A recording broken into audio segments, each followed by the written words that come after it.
Good evening. We're in Genesis chapter 40, and Joseph had been wrongfully accused and subsequently thrown into prison. He's in prison with the chief cupbearer to the king, the Pharaoh.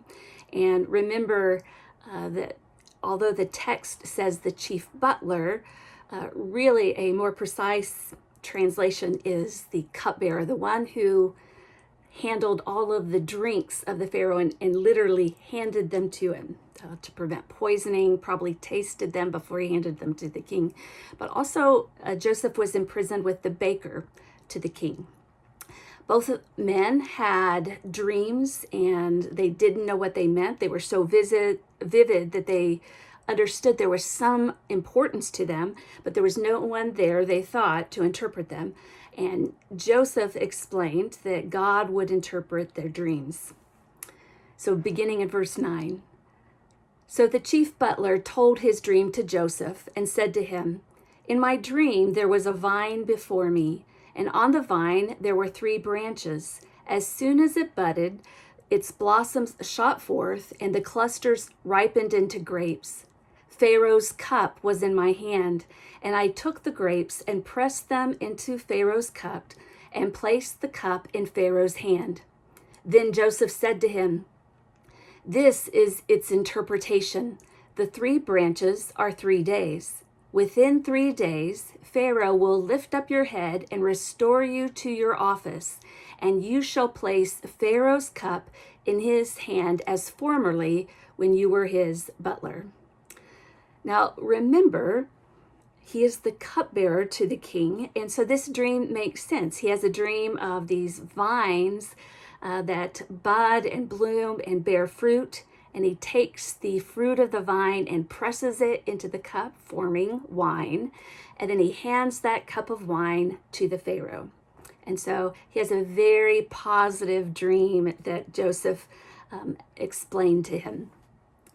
Continuing on, "But remember me when it is well with you, and do me the kindness, I pray you, to make mention of me to Pharaoh, and so get me out of this house.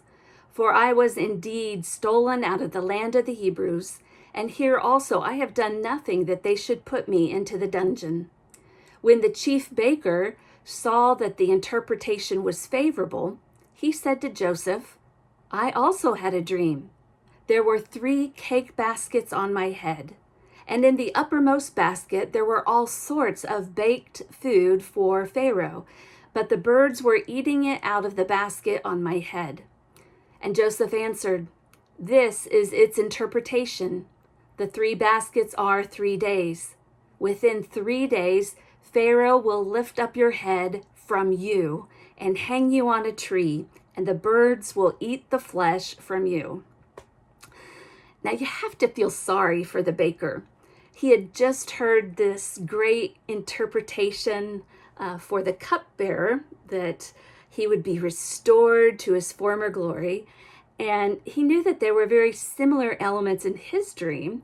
And so he's got to be thinking, good, I was worried about this, but it's going to be all right. And it wasn't. There were elements that were very similar. The idea of 3, he had 3 baskets on his head, and those represented 3 days. But the differences were that the cupbearer's dream, he created wine and handed it to the Pharaoh. In the baker's dream, he had this food on top of his head. It was for the Pharaoh, but he never, in his dream, gave it to the Pharaoh. He never lived out his job duties. And so the birds were eating the food from the baskets on his head. Sad for the baker. On the 3rd day, which was Pharaoh's birthday, he made a feast for all his servants and lifted up the head of the chief butler and the head of the chief baker among his servants. He restored the chief butler to his butlership, and he placed the cup in Pharaoh's hand. But he hanged the chief baker as Joseph had interpreted to them. Yet the chief butler did not remember Joseph, but forgot him. So in the end, both men indeed were lifted up. The cupbearer was lifted from prison to his position that he formerly held, and the baker was lifted up by hanging. He was physically lifted. Now, not that this isn't gruesome enough, but when the Old Testament talks about someone hanging, it's not the Old West style of a rope and a noose. Rather, it was by impalement. When they said someone was hanging on a tree, someone would be impaled by this long pole, and the pole would stand upright, leaving them hanging at the top. And it was meant to be gruesome and horrific because it was meant to be a sign for people, don't do what this guy did. Unfortunately, the cupbearer to the king forgot about Joseph's kindness to him. We continue on with Genesis 41. Joseph was still in prison after God had given him the interpretations of both men's dreams, the cupbearer being the favorable one, but the cupbearer forgot all about him. And we'll see the beginnings of God bringing the Hebrew people into Egypt to save them from famine. After 2 whole years, Pharaoh dreamed that he was standing by the Nile. And behold, there came out of the Nile 7 cows, sleek and fat, and they fed in the reed grass. And behold, 7 other cows, gaunt and thin, came up out of the Nile after them and stood by the other cows on the bank of the Nile. And the gaunt and the thin cows ate up the 7 sleek and fat cows. And Pharaoh awoke. And he fell asleep and dreamed a second time. And behold, 7 ears of grain, plump and good, were growing on one stalk. And behold, after them sprouted 7 ears, thin and blighted by the east wind. And the thin ears swallowed up the 7 plump and full ears. And Pharaoh awoke, and behold, it was a dream. So in the morning his spirit was troubled, and he sent and called for all the magicians of Egypt and all its wise men. And Pharaoh told them his dream, but there was none who could interpret it to Pharaoh. Then the chief butler said to Pharaoh, I remember my faults today. Now, who knows why the cupbearer to the Pharaoh forgot about Joseph? Maybe he was so relieved about being restored to his position that he literally forgot about what happened in prison. But maybe it was because the Pharaoh was a temperamental ruler and he just didn't want to rock the boat so soon after escaping prison. When Pharaoh was angry with his servants and put me and the chief baker in custody in the house of the captain of the guard, we dreamed on the same night, he and I, each having a dream with its own meaning. A young Hebrew was there with us, a servant of the captain of the guard, and when we told him, he interpreted our dreams to us, giving an interpretation to each man according to his dream. And as he interpreted to us, so it came to pass. I was restored to my office, and the baker was hanged. So after Joseph interpreted the dreams, the baker forgot about him, but at least he admitted his mistake and finally remembered to mention Joseph to the Pharaoh. Then Pharaoh sent and called Joseph, and they brought him hastily out of the dungeon. And when he had shaved himself and changed his clothes, he came in before Pharaoh. Now, here's one of the little gems you can find when you're kind of mining scripture for its meaning.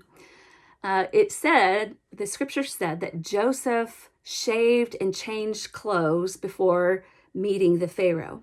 Now, often when you look in scripture, you find a deeper meaning or a meaning beyond the one that you read at face value. Now, of course, if Joseph had been in prison for these years, of course he would have wanted to clean up before meeting the Pharaoh. He would have, shaved, he would have taken a shower, washed, not a shower, but he would have washed and changed his clothes. But there's an additional kind of meaning to this text. Joseph was a Hebrew, and the Hebrew people dressed and looked differently than the Egyptians. The Hebrews were shepherds. Now, we tend to identify with the Hebrews, so we kind of, on every scale, try to put them as the forerunners, as the most advanced, but they really weren't. The Hebrew people were pretty rough around the edges, and they spent time with the sheep. They were outside and they grew long beards. And, beards today are very fashionable, and there are all sorts of tools and products to help your beards stay neat and trimmed, or to keep it trimmed. I've seen beard oil, beard balm, all to give a very nice appearance. The Hebrew people didn't have those things. If they did, they probably still wouldn't have used them because they were busy. They were taking care of the sheep. And so these weren't the cleanest, most well cared for beards. The Egyptians were clean shaven, and cleanliness was incredibly important to them. Anyone who was a shepherd was seen as a much lower class. They smelled, they were unkempt. In addition, their clothing was different. The Hebrew people were shepherds. They wore clothes made out of wool. The Egyptians would have seen wool, you're wearing the animal's clothing.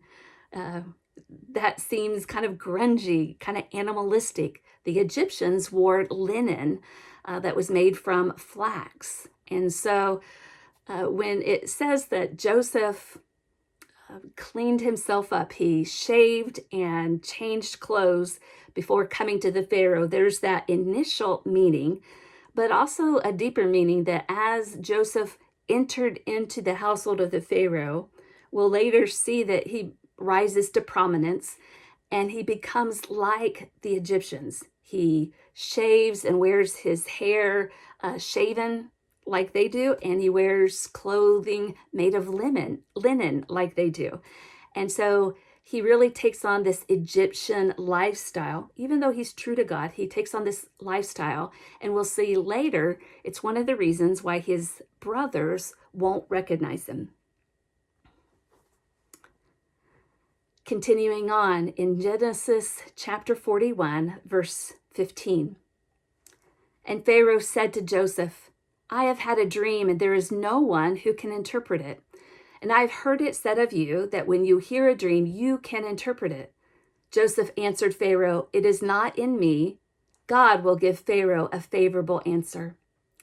Now, while the cupbearer failed to give credit to Joseph when he first was released from prison, Joseph didn't fail to credit God for the interpretation. Perhaps he was remembering back to the times when he was a teenager and used the dreams that God had given to him to taunt his brothers. God had spoken to him in a special way, and instead of treating that with honor and humility, he exploited it. Here we see growth in Joseph, and he gives all the credit to God. Then Pharaoh said to Joseph, behold, in my dream I was standing on the banks of the Nile, and 7 cows, fat and sleek, came out of the Nile and fed in the reed grass. And 7 other cows came up after them, poor and very gaunt and thin, such as I had never seen in all the land of Egypt.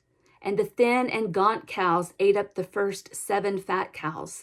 But when they had eaten them, no one would have known that they had eaten them, for they were still as gaunt as at the beginning, and then I awoke.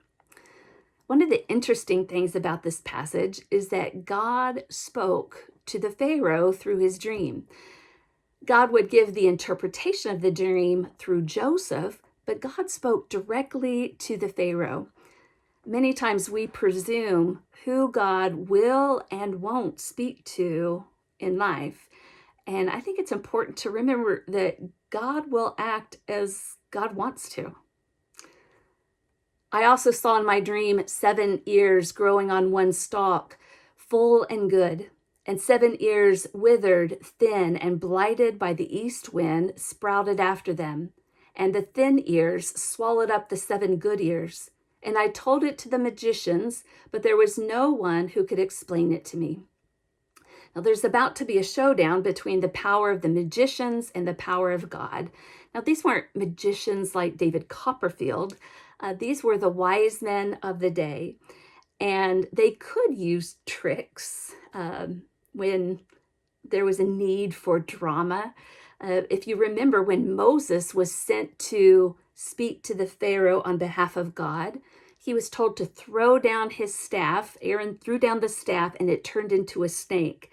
And the Pharaoh at that time summoned his magicians, the wise men, and through the secret arts, they were able to imitate it.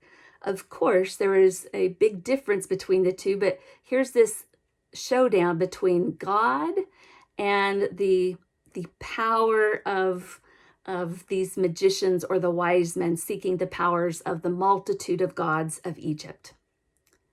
Then Joseph said to Pharaoh, "The dream of Pharaoh is one. God has revealed to Pharaoh what he is about to do.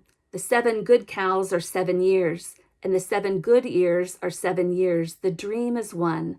The 7 lean and gaunt cows that came up after them are 7 years, and the 7 empty years, blighted by the east wind, are also 7 years of famine. It is as I told Pharaoh. God has shown to Pharaoh what he is about to do. There will come 7 years of great plenty throughout all the land of Egypt, but after them there will arise 7 years of famine, and all the plenty will be forgotten in the land of Egypt.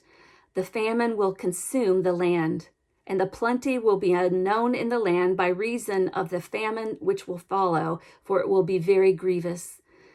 And the doubling of Pharaoh's dream means that the thing is fixed by God, and God will shortly bring it to pass."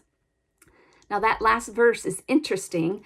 The doubling of the dream meant that God was saying this will come to pass. It is fixed. God is going to do it. Now remember, Joseph had 2 dreams very similar to one another when he was a teenager. He had a dream of the sheaves of wheat that represented his brothers bowing down to him. And then shortly thereafter, he had a dream of the sun and moon and the stars representing his parents and brothers bowing down to him. And so the doubling of the dream meant that God would bring it to pass. Continuing on in Genesis chapter 41, verse 33. "Now therefore let Pharaoh select a man discreet and wise, and set him over the land of Egypt. Let Pharaoh proceed to appoint overseers over the land, and take the 5th part of the produce of the land of Egypt during the 7 plenteous years. And let them gather all the food of these good years that are coming, and lay up grain under the authority of Pharaoh for food in the cities, and let them keep it. That food shall be a reserve for the land against the 7 years of famine, which are to befall the land of Egypt, so that the land may not perish during the famine." Now, this may be the best kind of job interview of all time that Joseph is putting into Pharaoh's mind. Pick me. Or it truly might be Joseph just laying out, here's what you need to do. This proposal seemed good to Pharaoh and to all his servants. And Pharaoh said to his servants, "Can we find such a man as this, in whom is the Spirit of God?" Now, in this passage, Pharaoh is seeking out the God of Joseph, the God of Abraham. In the midst of all the gods of Egypt, Yahweh has been shown to be the one who has this great power, because God delivered the interpretation of the dream through Joseph, and Pharaoh recognizes that. So Pharaoh said to Joseph, "Since God has shown you all this, there is none so discreet and wise as you are. You shall be over my house, and all my people shall order themselves as you command. Only as regards the throne will I be greater than you." And Pharaoh said to Joseph, "Behold, I have set you over all the land of Egypt." Now, that's a pretty dramatic change of events for Joseph. This continuing roller coaster from the favorite brother to the one who's sold into slavery, to being sold to the house of Potiphar and achieving great success, to being falsely accused and thrown into prison. And now, because of God's grace and the interpretation that God gave to him for the Pharaoh, he is now going to be second in Egypt, only to the Pharaoh. From prison to being second in command, all in one day, not bad. Then Pharaoh took his signet ring from his hand and put it on Joseph's hand, and arrayed him in garments of fine linen, and put a gold chain around his neck. And he made him to ride in his second chariot, and they cried before him, "Bow the knee." Thus he set him over all the land of Egypt. Moreover, Pharaoh said to Joseph, "I am Pharaoh, and without your consent, no man shall lift up hand or foot in all the land of Egypt." And Pharaoh called Joseph's name Zaphanath-Paneah, and he gave him in marriage Asenath, the daughter of Potiphera, priest of On. So Joseph went out over the land of Egypt. Now, Pharaoh gave Joseph a new name. Now, typically when we see a name change, it's God who gives it. But here, Pharaoh kind of is a representation of this name changed by God. And Pharaoh gives Joseph an Egyptian name, but it reflects back on Joseph's relationship with God. The name is Zaphanath-Paneah, and that means God speaks and lives.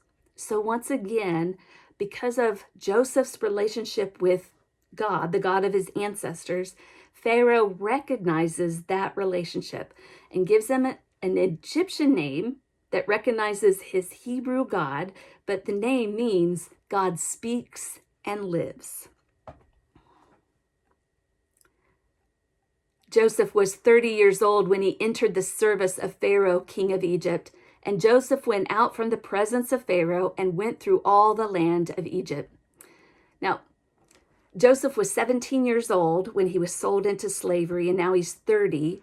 So 13 years had passed, and like I said, they were a roller coaster ride. He had moments of deep pain and moments of great success. But one of the other things is he had time to deepen his relationship with God. This is an important trait for Joseph, and it's one of the things that will give him the leadership and the wisdom and the guidance that he needs. We all recognize the importance of getting a good education. We know that it's important to always keep learning. We recognize the importance of exercise, of seeking out the best health possible. But sometimes we have a tendency to neglect our spirit. How are you with God? Are you closer to God now than when you were young? Are you closer to God now than 5 years ago or even a year ago? Don't forget to keep working on your relationship with God. Your spiritual health is as important, I would say more important, than your brains and your body. But God created us with brains and bodies, so it's important to seek out their health as well. Just remember to work on the health of your relationship with God in the meantime. Continuing on in Genesis chapter 41, verse 47. During the 7 plenteous years, the earth brought forth abundantly. And he gathered up all the food of the 7 years when there was plenty in the land of Egypt and stored up food in the cities. He stored up in every city the food from the fields around it. And Joseph stored up grain in great abundance, like the sand of the sea, until he ceased to measure it, for it could not be measured. Before the year of famine came, Joseph had 2 sons, whom Asenath, the daughter of Potiphera, priest of On, bore to him. Now, the name Asenath, Joseph's wife, the name means gift of the sun god. Now, her father, Potiphera, was a priest at On. And later on, that was an ancient city in Egypt. Later on, the Greek would name that same place Heliopolis. And that means city of the sun. It was the chief location of worship of the Egyptian sun god, Ra. And at the time of Joseph, Ra was seen as the most important god. Of all the gods, you had gods for every kind of element of life, but the god of the sun, Ra, was seen as kind of chief god. Generations later, another god, Amun, kind of rose in prominence. He became more popular in Egyptian culture. And so because there was a little tension between Ra and Amun, the priests and the culture merged the two and created one supreme god, Amun-Ra, that you might have heard before. But the fact that Joseph was married to the priest daughter, the priest who served the sun god, shows the prominence that Joseph held, that he was held in such a favorable light as to give this kind of a princess of the land. Joseph called the name of the firstborn Manasseh, for he said, God has made me forget all my hardship and all my father's house. The name of the second he called Ephraim, for God has made me fruitful in the land of my affliction.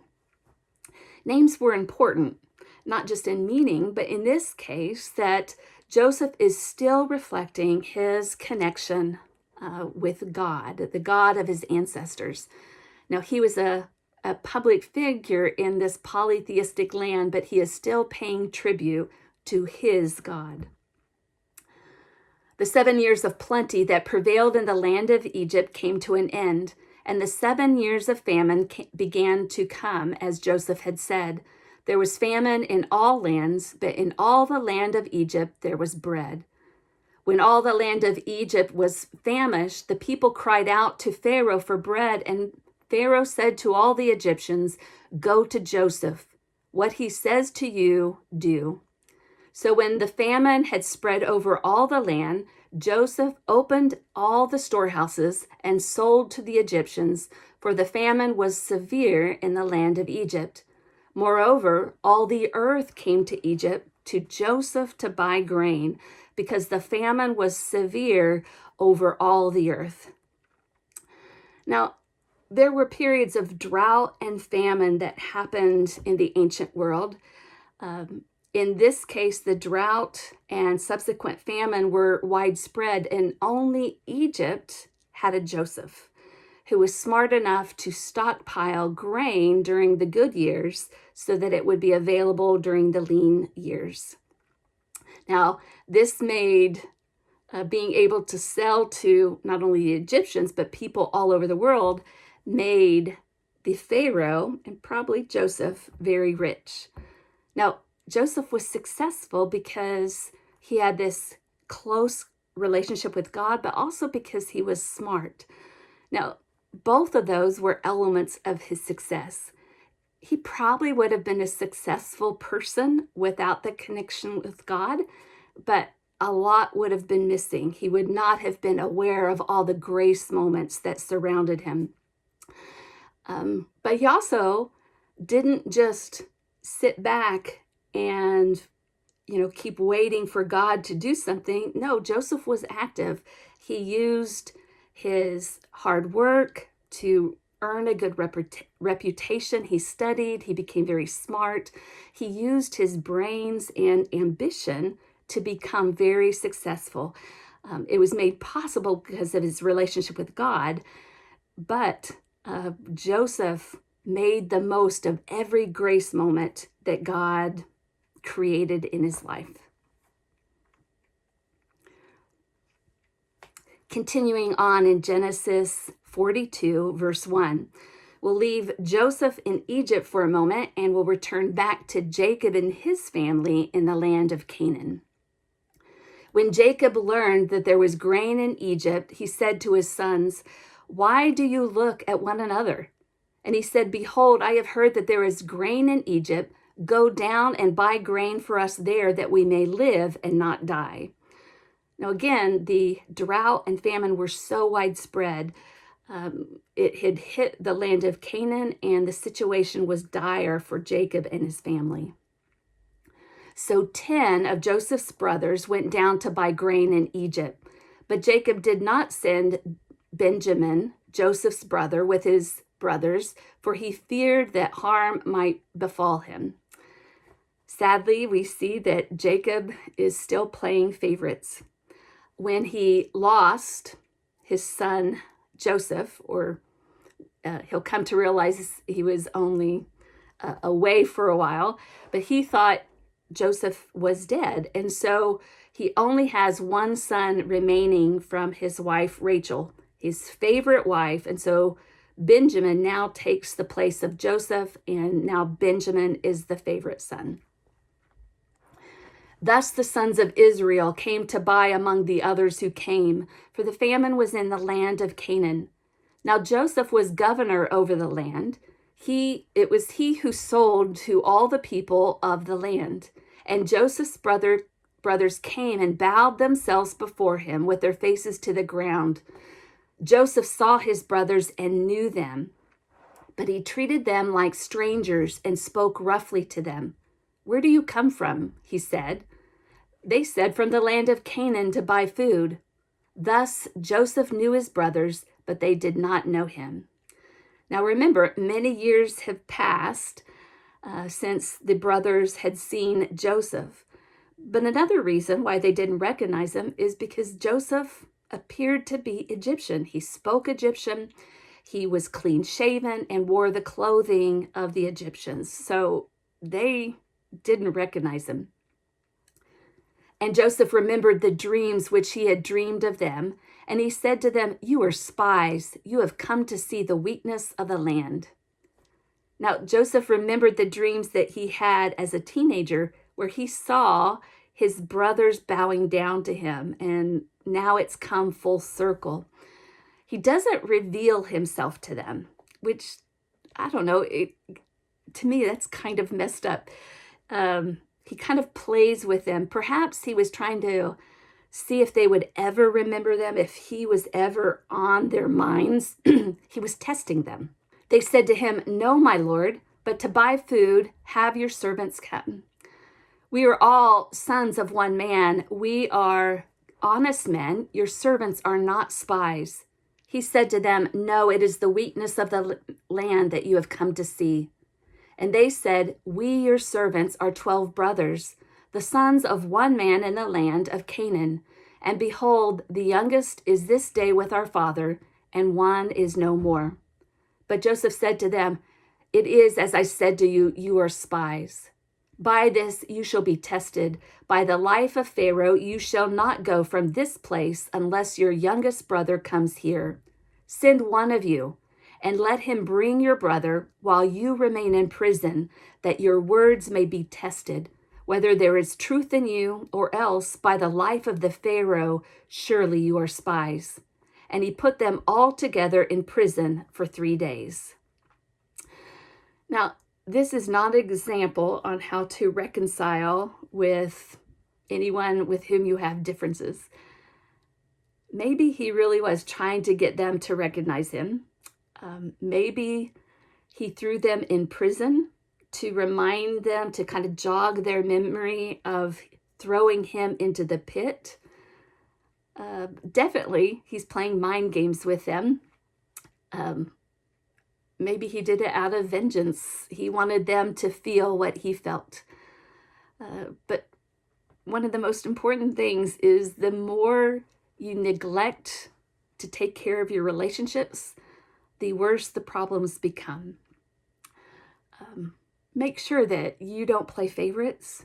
Make sure you lead with love, not vengeance, not playing mind games or testing or being passive aggressive. Take care of the relationships that God has given you.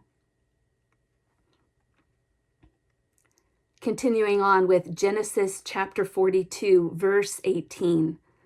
Joseph's brothers were sent to Egypt to buy grain, and there they encountered Joseph. He threw them in prison for 3 days, and he accused them of being spies. On the 3rd day, Joseph said to them, "Do this and you will live, for I fear God. If you are honest men, let one of your brothers remain confined in your prison, and let the rest go and carry grain for the famine of your households. And bring your youngest brother to me, so your words may be verified, and you shall not die." And they did so. Now, whether or not he wanted them to recognize him or he wanted to keep playing games, Joseph was dropping hints. He revealed that he knew and believed in their God. He showed interest in their youngest brother, who was in fact his brother. Of the 12 sons of Jacob, Israel, only 2 were born to Rachel, Joseph and Benjamin. And so Joseph would have had a special affinity to his younger brother, Benjamin. Also, he was probably closer to Benjamin because Benjamin didn't participate in throwing him in the pit and selling him off to slavery. So there's that too. Then they said to one another, "In truth, we are guilty concerning our brother, in that we saw the distress of his soul when he besought us, and we would not listen. And therefore this distress come upon us." And Reuben answered them, "Did I not tell you not to sin against the lad? But you would not listen. So now there comes a reckoning for his blood." They did not know that Joseph understood them, for there was an interpreter between them. Then he turned away from them and wept.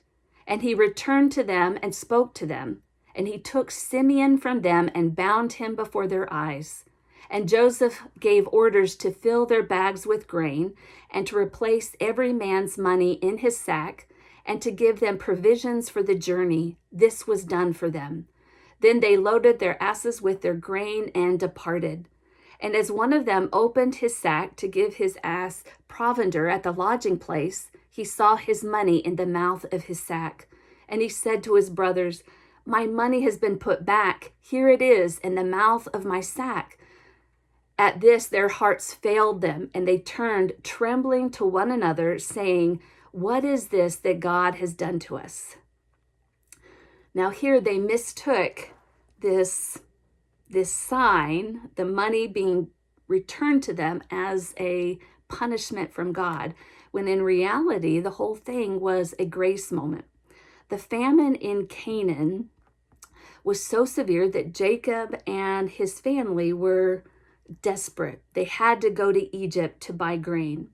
Now, the text said that Joseph was there selling grain to everyone who came to buy. And I think there's a tendency to misread this.